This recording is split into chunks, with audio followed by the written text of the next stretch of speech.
بسم اللہ الرحمن الرحیم۔ السلام علیکم۔ احادیث نبی صلی اللہ علیہ وآلہ وسلم۔ رسول اللہ صلی اللہ علیہ وآلہ وسلم نے ارشاد فرمایا، مسلمانوں کو خوف زدہ نہ کرو، یہ بہت بڑا ظلم ہے۔ فرمان مصطفیٰ صلی اللہ علیہ وآلہ وسلم ہے، میری امت کے لوگ جنت میں نماز روزوں کی کثرت سے نہیں بلکہ دلوں کی سلامتی، سخاوت اور مسلمانوں پر رحم کرنے کی بدولت داخل ہوں گے۔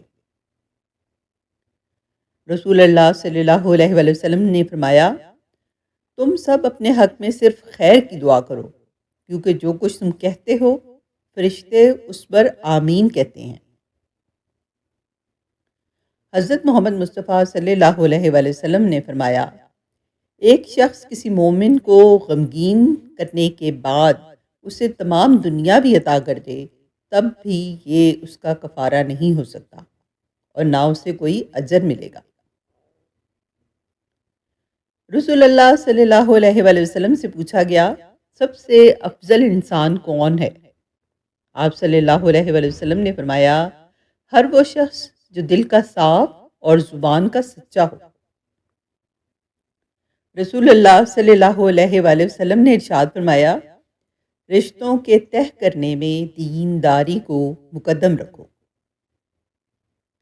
اسی طرح سے رسول اللہ صلی اللہ علیہ وآلہ وسلم نے ایک جگہ فرمایا، جس کو مسلمان کا درد نہ ہو وہ میری امت میں سے نہیں۔ نبی کریم صلی اللہ علیہ وآلہ وسلم نے ارشاد فرمایا، جھوٹ رزق کو کم کر دیتا ہے۔ ارشاد رسول صلی اللہ علیہ وآلہ وسلم ہے، چڑیا کو جتنی محبت اپنے بچے سے ہے، اللہ تعالیٰ اس سے بھی زیادہ اپنے بندے پر رحم فرماتا ہے۔ رسول اللہ صلی اللہ علیہ وآلہ وسلم نے ارشاد فرمایا، انسان کا اپنی زندگی کو درست کرنا اس کی عقل مندی سے ہے۔ فرمان رسول اللہ ہے، حیا ایمان کا حصہ ہے اور ایمان والے جنت میں ہوں گے، جبکہ فحش گوئی برائی ہے اور برائی والے جہنم میں جائیں گے۔ رسول اللہ صلی اللہ علیہ وآلہ وسلم کا فرمان ہے، اللہ تعالیٰ نے فرمایا کہ میں اپنے بندے کے اس گمان کے نزدیک ہوتا ہوں جو میرے متعلق کرتا ہے۔ رسول اللہ صلی اللہ علیہ وآلہ وسلم نے ارشاد فرمایا، تھوڑا سا دکھاوا بھی شرک ہے۔ فرمان نبی صلی اللہ علیہ وآلہ وسلم ہے کہ اپنے دلوں کو زیادہ کھانے پینے سے ہلاک نہ کرو۔ جس طرح زیادہ پانی سے کھیتی تباہ ہو جاتی ہے، اسی طرح زیادہ کھانے پینے سے دل ہلاک ہو جاتا ہے۔ حسن اخلاق یہ ہے، رسول اللہ صلی اللہ علیہ وآلہ وسلم نے فرمایا، جو تم سے تعلق توڑے اس سے جوڑو، جو تمہیں محروم کرے اسے عطا کرو، جو تم پر ظلم کرے اسے معاف کر دو۔ رسول اللہ صلی اللہ علیہ وآلہ وسلم کا فرمان ہے، جس نے یہ کلمات پڑھے اس کے لیے آسمان کے دروازے کھول دیے گئے، اور یہ کلمات یہ ہیں، اللہ اکبر کبیرہ والحمد للہ کثیرہ وسبحان اللہ بکرۃ واصیلا۔ فرمان مصطفیٰ صلی اللہ علیہ وآلہ وسلم ہے، جو کام لوگوں کے سامنے کرنے کو ناپسند کرتے ہو اور تنہائی میں بھی وہ کام نہ کرو۔ رسول اللہ صلی اللہ علیہ وآلہ وسلم نے ارشاد فرمایا، جو اپنے شر سے دوسروں کو محفوظ رکھے یہ بھی ایک قسم کا صدقہ ہے۔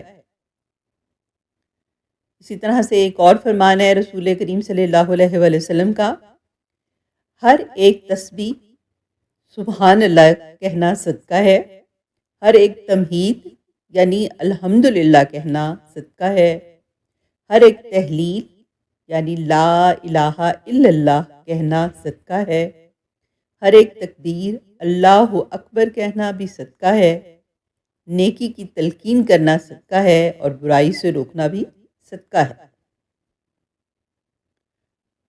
رسول اللہ صلی اللہ علیہ وآلہ وسلم نے فرمایا، تم میں سے جو شخص بھی وضو کرے اور اپنے وضو کو پورا کرے پھر یہ کہے اشہد ان لا الہ الا اللہ وحدہ لا شریک لہ واشہد ان محمد عبدہ ورسولہ،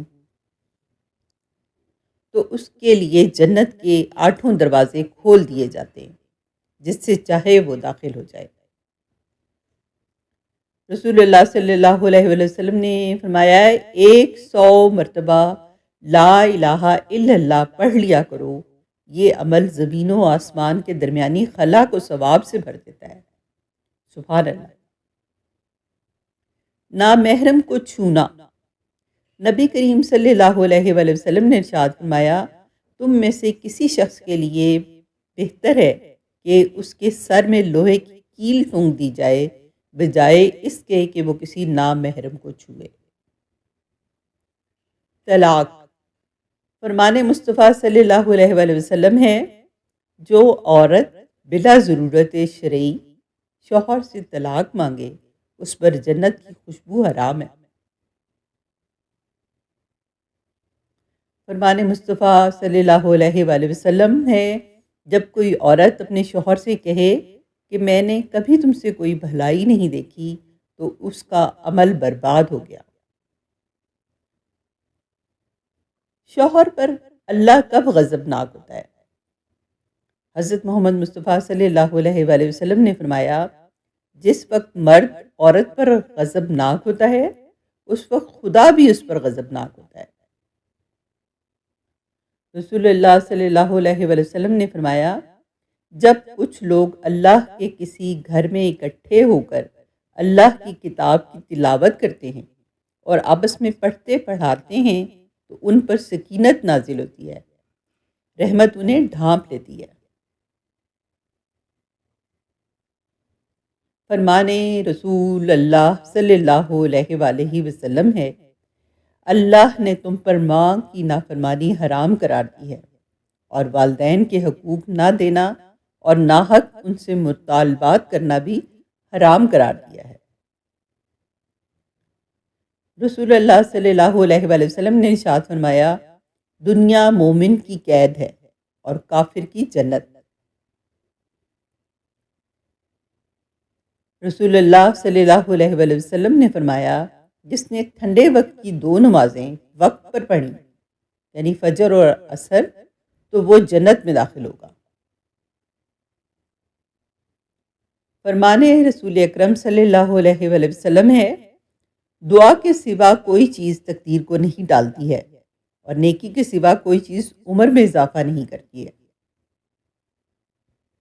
حضرت صلی اللہ علیہ وآلہ وسلم نے فرمایا 7 آدمی قیامت کے دن رحمت الہی کے سائے تلے ہوں گے، ان میں سے ایک وہ شخص ہے جس نے اللہ کو خلوت میں یاد کیا اور اس کی محبت اور خشیت سے اس کی آنکھوں میں آنسو جاری ہو گئے۔ اسی طرح سے رسول اللہ صلی اللہ علیہ وآلہ وسلم نے فرمایا اللہ تعالیٰ فرماتے ہیں میرے ذکر کے لیے وقت نکالو میں تمہارے کاموں میں برکت عطا کروں گا، ورنہ دنیاوی کاموں کی کثرت تم پر اس قدر مسلط کر دوں گا کہ تمہیں فرصت ہی نہیں ہوگی اور سکون سے محروم رہو گے۔ رسول اللہ صلی اللہ علیہ وآلہ وسلم نے فرمایا بے شک رات میں ایک گھڑی ہے کہ اس وقت کوئی مسلمان شخص دنیا و آخرت کی جو بھی چیز اللہ سے مانگتا ہے وہ اسے وہی چیز عطا فرماتا ہے، اور یہ ہر رات ہوتا ہے۔ سبحان اللہ۔ استغفر اللہ۔ رسول اللہ صلی اللہ علیہ وآلہ وسلم نے ارشاد فرمایا مبارک بادی ہے اس شخص کے لیے جو اپنے صحیفہ نام اعمال میں کثرت سے استغفار پائے۔ رسول اللہ صلی اللہ علیہ وآلہ وسلم کا فرمان ہے میری امت میں ایسے برے لوگ پیدا ہو جائیں گے جو زنا کاری اور ریشم کا پہننا، شراب پینا اور گانے بجانے کو حلال بنا لیں گے۔ آپ صلی اللہ علیہ وآلہ وسلم کا فرمان ہے جب اللہ کسی بندے کو پسند فرماتا ہے تو اسے دنیا کے مال و منصب سے بچا لیتا ہے۔